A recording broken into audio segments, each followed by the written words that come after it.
পররাষ্ট্রমন্ত্রী ডক্টর হাসান মাহমুদ বলেছেন, প্রধানমন্ত্রীর আসন্ন চীন সফরে ভারতের আপত্তি নেই।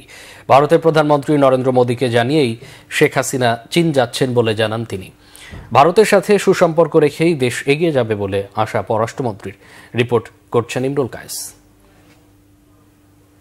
চলতি মাসের ৮ তারিখ চীন সফরে যাচ্ছেন প্রধানমন্ত্রী শেখ হাসিনা। সফরে চীনের প্রেসিডেন্ট শি জিনপিং এর সঙ্গে দ্বিপক্ষীয় বৈঠক করবেন তিনি। ভারত সফরের পরই চীন যাচ্ছেন প্রধানমন্ত্রী শেখ হাসিনা, তাই সফরটি নিয়ে রয়েছে নানা আলোচনা। চীন সফরের বিষয়টি সাম্প্রতিক দিল্লি সফরের সময় প্রধানমন্ত্রী শেখ হাসিনা ভারতের প্রধানমন্ত্রীকে জানিয়েছেন বলে জানান পররাষ্ট্রমন্ত্রী ডক্টর হাসান মাহমুদ। রাজধানীর ফরেন সার্ভিস একাডেমিতে এক অনুষ্ঠান শেষে এ তথ্য জানান তিনি।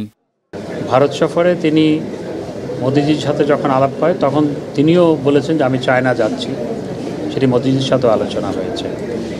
এবং চায়না আমাদের একটি বড় উন্নয়ন সহযোগী দেশ। আমাদের ইনফ্রাস্ট্রাকচার বিল্ড আপে এবং আমাদের নানা ক্ষেত্রে বঙ্গবন্ধু টানেল, পদ্মা ব্রিজ সহ বঙ্গবন্ধু কনভেনশন সেন্টার সহ অনেক আইকনিক স্থাপনা চায়নার অর্থায়নে এবং চায়নার কন্ট্রাক্টররা নির্মাণ করেছে। তো আগামী সফরটি নিশ্চিতভাবে অত্যন্ত গুরুত্বপূর্ণ। ভারতের কখনো কোনো আপত্তি নাই।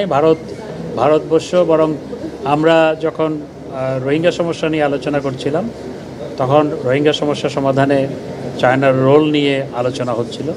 তখন মাননীয় প্রধানমন্ত্রী উল্লেখ করেছেন যে আমি তো চায়নাতে যাচ্ছি। ভারতের সাথে সম্পর্ক ভালো রেখেই বাংলাদেশ সব দেশের সাথে সুসম্পর্ক গড়তে চায় বলে জানান পররাষ্ট্রমন্ত্রী। পররাষ্ট্রনীতি যে কত শক্ত ভিতের উপর প্রতিষ্ঠিত এবং সমস্ত রাষ্ট্রের সাথে সম্পর্ক আমরা যে চমৎকারভাবে মেনটেন করছি, বিএনপি বরং এজন্য আমাদেরকে ধন্যবাদ দেওয়া দরকার।